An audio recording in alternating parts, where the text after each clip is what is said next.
Hey guys, last month I made the dumbest mistake. Dropped my phone in water, panicked, and rushed to a mall repair kiosk. 5 seconds later, water damage, logic board issue, $200 to fix. I paid it, like an idiot. Then I did research and realized I could have fixed it myself for basically free! So today I'm going to show you exactly how to save a water-damaged phone at home and expose the repair shop tactics that cost me $200. This could literally save you hundreds. Let's go!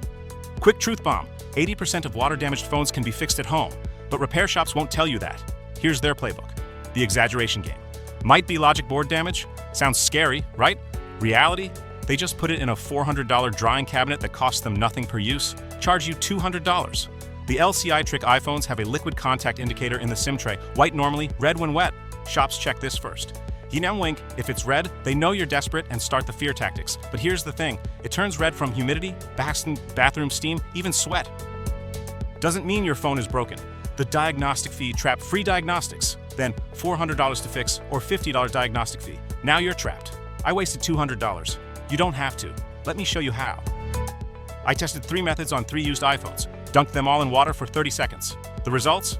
Bronze rice method, 6 out of 10, works, but rice dust clogs the port. Pain to clean, gold silica gel method, 10 out of 10. Perfect results, safest option. Pro shop method, 10 out of 10. Also perfect, but only took 12 hours instead of 24. These 2 winning methods? I'm about to teach you both. One is super safe and easy. The other is faster but needs a few tools. Your choice. Method 1, the silica gel method. Safest, easiest, 95% success rate. What you need: silica gel packets. Amazon, $10 for a huge bag. Ziploc bag, paper towels. The steps. Step 1, emergency response, first 5 minutes. Don't plug it in. That's how you fry the logic board. Turn phone upside down, charging port facing down.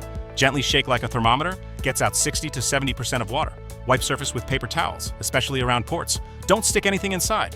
Step 2, remove SIM card pop out the SIM tray. Protects your data and improves airflow. Step 3, the Magic Seal Ziploc bag plus 10 to 15 silica gel packets. Bury your phone in them. Seal it tight. Suck out air if you can.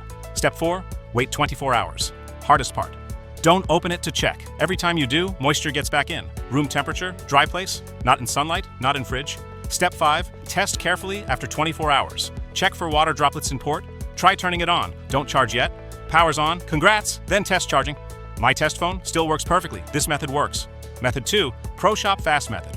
What repair techs actually do. 12 hours instead of 24. Extra tools needed: handheld vacuum, like dustbuster, space heater or AC, the steps. Step 1, professional shake not random. There's a technique. Arm straight, charging port down, shake up and down 10 times. Rotate 90 degrees, repeat, all 4 directions. Removes 80% of water. Step 2, vacuum extraction, the key. Small vacuum attachment on charging port. Suck 3 seconds, stop 5 seconds. Repeat 10 times. This pulls out deep moisture. Game changer. Step 3, warm environment. Set room to 75 to 80 degrees Fahrenheit. 24 to 27 degrees Celsius. Don't blow directly on phone, just warm the room. Speeds up evaporation by 30 to 50%. Step 4, silica seal. Same as method 1, bag with silica gel, but only needs 12 hours because you did the prep work.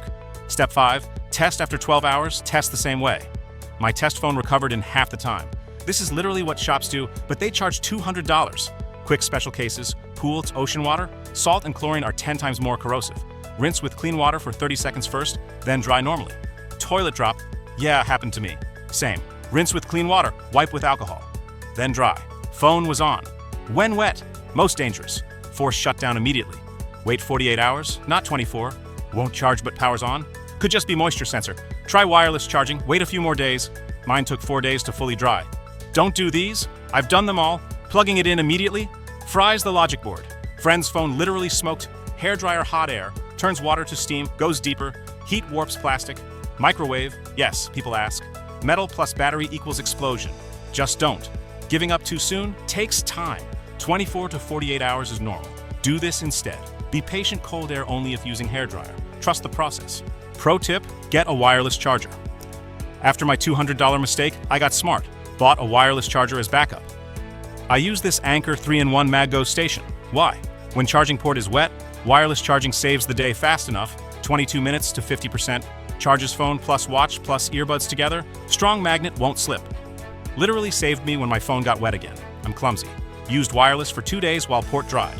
You don't need this exact one, but having wireless charging as backup, total lifesaver, especially if you're accident prone like me.